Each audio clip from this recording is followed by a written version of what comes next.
കഴിഞ്ഞ ഒരു മാസത്തിനകത്ത് എനിക്കൊരു ഭയങ്കര ഒരു അനുഭവം ഉണ്ടായി. അത് എവിടുത്തെ ഞാൻ പറയുന്നില്ല, കുറെ പയ്യന്മാരകത്ത് നിൽക്കുന്നത്, യൂണിഫോം പോലും ഇല്ല ആർക്കും. ഇത്രയും ലൈസൻസും ഇത്രയും സാധനങ്ങളൊക്കെ ഉള്ള കാര്യമാണ് ഞാൻ പറയുന്നത്. അപ്പം കയറി ചെന്നപ്പോഴേ തന്നെ അവിടുത്തെ AC ലീക്കാണ്. തറ മൊത്തം വെള്ളം കിടക്കണം, അതും ചെളി വെള്ളം. അപ്പം എൻ്റെ കൂടെ അമ്മയുണ്ട്, അനിയനുണ്ട്, എൻ്റെ വൈഫുണ്ട്. ഞങ്ങൾ ഓർഡർ ചെയ്തു, ഞാൻ ക്യാഷ് കൊടുത്തോണ്ട് നിൽക്കുക. അനിയൻ ഓടി ചെന്ന് ബാത്റൂമിൽ പോയി ടാപ്പ് തുറന്നു, വെള്ളം ഒഴിച്ചു, കഴുകി, മുഖം കഴുകി. അവനെ എൻ്റെ മുഖം ഒന്ന് മണത്ത് നോക്കി, എന്തെങ്കിലും പ്രശ്നമുണ്ടോ. ലിറ്ററലി അപ്പി വെള്ളം. ആ ടോയ്ലറ്റിലെ വെള്ളം ലീക്കായ വെള്ളമാണ് ആ പൈപ്പിൽ കൂടെ വരുന്നത്. ഞങ്ങൾ അവരടുത്ത് വെച്ചു, ഇതെന്താണ് ഇവിടുത്തെ? ആ സാറ് 3 ദിവസമായിട്ട് ഇത് ലീക്കുണ്ട്. ഞങ്ങളത്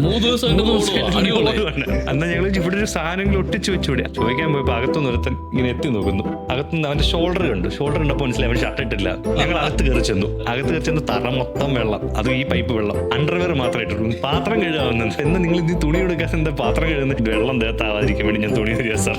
ഇത് ഫ്രാഞ്ചൈസി എടുത്തിരിക്കുന്ന ആൾക്ക് അത് നന്നായിട്ട് കൊണ്ടുപോകണമെന്നുണ്ട്. പക്ഷെ കേരളത്തിൽ ഈ ആളെ കിട്ടാൻ, പണിക്കാരെ കിട്ടാൻ ഭയങ്കരമായ ബുദ്ധിമുട്ടാണ്. നിൽക്കുന്ന പയ്യന്മാരോടൊക്കെ നമ്മൾ ഒരു വാക്കൊന്ന് കടുപ്പിച്ച് പറഞ്ഞാൽ അന്നേരം സ്ഥലം വിട്ട് പോകും. സസ്റ്റെയിൻ ചെയ്യുന്ന ഒരു പരിപാടിയില്ല. അതുകൊണ്ട് ഉള്ളവരെയൊക്കെ വെച്ച് ഓടിച്ച് നല്ല പാടാണ്.